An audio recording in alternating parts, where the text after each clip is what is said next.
so don't worry. But my parents were still concerned, and so was I, really.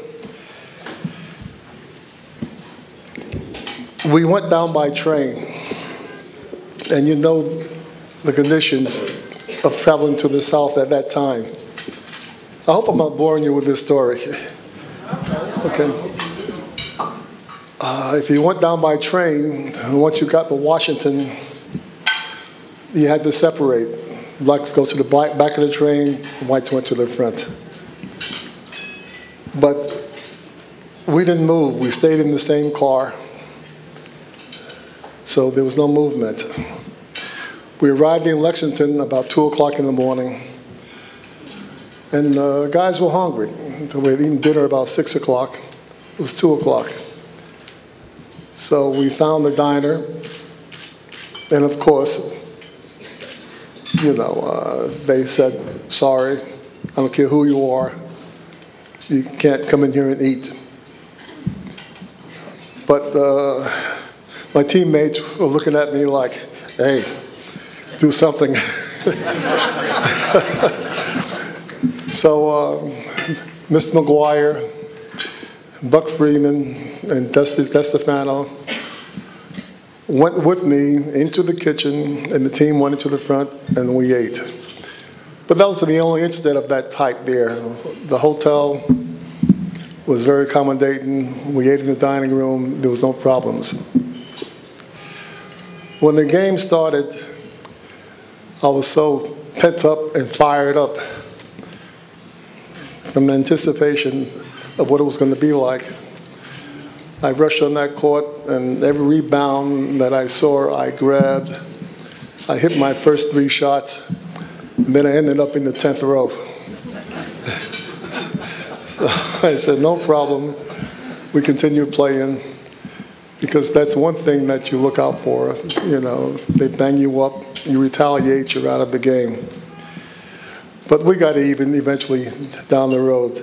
We lost that game, and I think we lost that game because we started off too fast, and it was my fault. We started too fast. Usually, you know, we play a slow-down game because we had 3 veterans, Jack McMahon, Ron McGillivray, and Bob Zawalik. You know, they had their own triangle offense, and Jim Davis and I would just rebound, play defense. But we got them back later in that year in the NCAA tournament in Raleigh. We went on to the finals of the tournament in Seattle that year, and we lost to Clyde Lovellette and his Kansas State team. So that was my first year with Frank McGuire. And would you believe he never talked as much as he did in my house to me on the court, off the court, or in the locker room. He was a man of very few words. He would walk by me and say, you're playing number 25. Don't make sure he doesn't score too many points. And that's what I would do. Whether the guy was 5'5" or 10'5", I would play him and I would do my best, because he was such a man that he meant what he said. And I was afraid of not doing what he said, of what he might do to me. And I was very disappointed when he left. He left for personal reasons, which I found out a few months later. And Ms. Sullivan, I believe, the registrar, she told me the reasons why he had to leave and go down south to school. He had problems with the family, medical reasons, so forth and so on.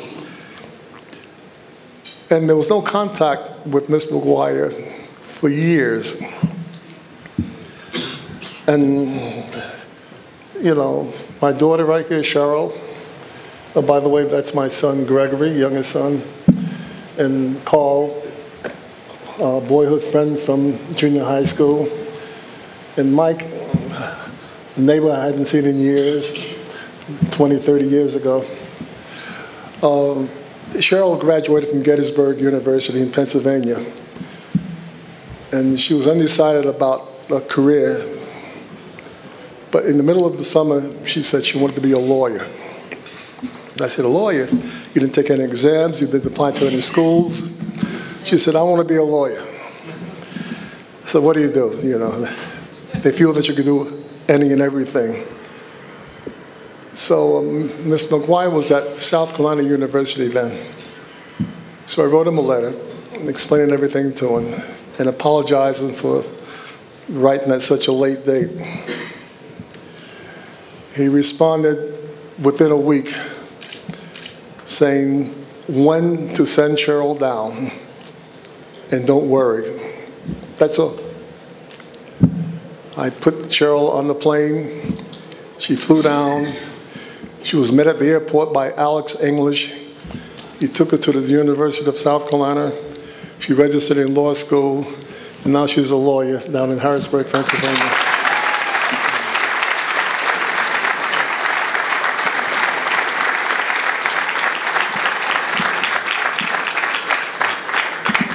And that's what he did, you know, without any fanfare or whatever. You know, he's a man that I'll never forget. So when I graduated, of course, I took the wrong major. I took a business major.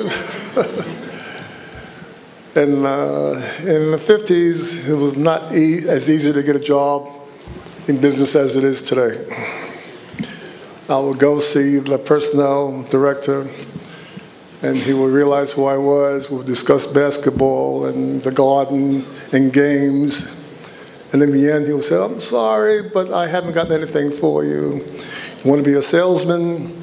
Well, you have to travel up and down the Eastern Seaboard, and I don't think you could fit into what's going on in some of these towns and cities. So, what do? Went back to school. Got a job working from 3 to 10, went to school in the morning, went back to St. John's. And guess who got me into St. John's at that time? I walked into the lobby. They were in the new building then. Who do I see in the middle, directing traffic? Mr. Conaseca.